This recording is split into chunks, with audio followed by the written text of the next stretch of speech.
Assalamualaikum warahmatullahi wabarakatuh. Nama saya Sabri Abbas, nomor mahasiswa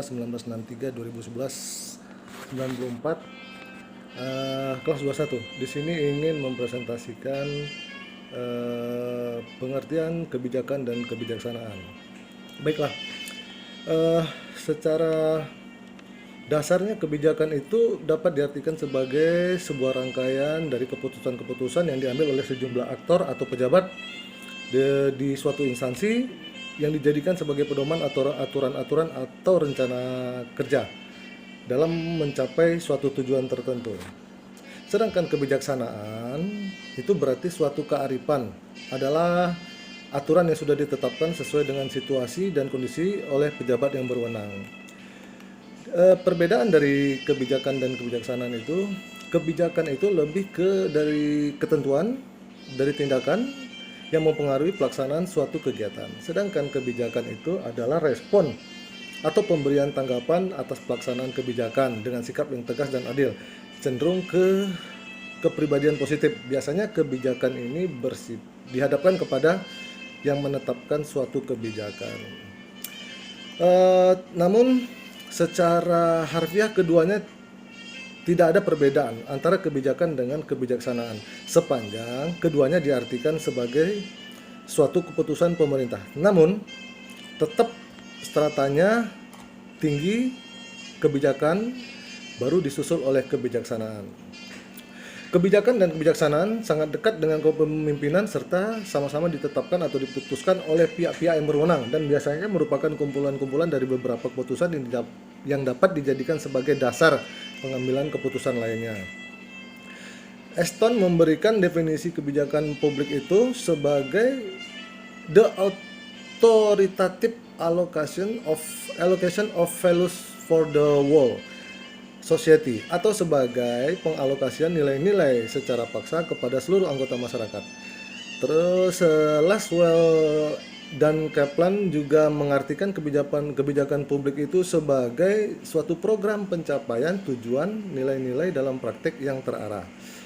Pressman dan Widawski dalam Winarno tahun 2014 di halaman 17 mendefinisikan kebijakan publik sebagai hipotesis yang mengandung kondisi-kondisi awal dan akibat-akibat yang diramalkan.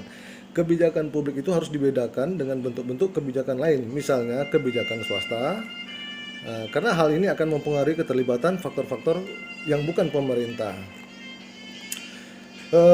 Tahap-tahap kebijakan publik itu menurut Harold F. Gardner dalam bukunya Public Administration tahun 84 menjelaskan terdapat 5 tahap dalam proses terjadinya kebijakan publik adalah satu, identifikasi masalah, formulasi, legitimasi, aplikasi, dan evaluasi.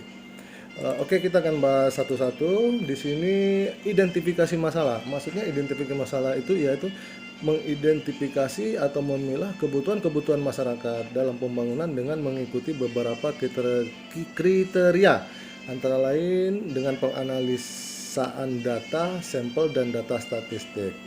Formulasi di sini adalah usulan kebijakan yang mencakup faktor-faktor strategi, alternatif yang bersifat umum, dan kemantapan teknologi. Aplikasi itu ya pelaksanaan program yang mencakup bentuk-bentuk organisasi, model penjadwalan, schedule, keputusan-keputusan penetapan, dan skenario pelaksanaan. Evaluasi adalah mencakup penggunaan metode-metode eksperimental, sistem informasi, auditing, atau evaluasi mendadak.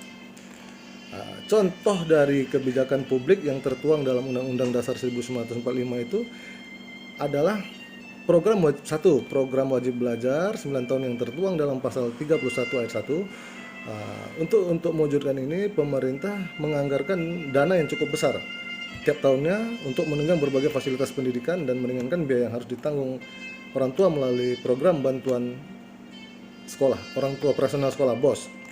Yang ketiga, kebijakan mengenai kewajiban warga negara dalam berbagai kegiatan upaya bela negara.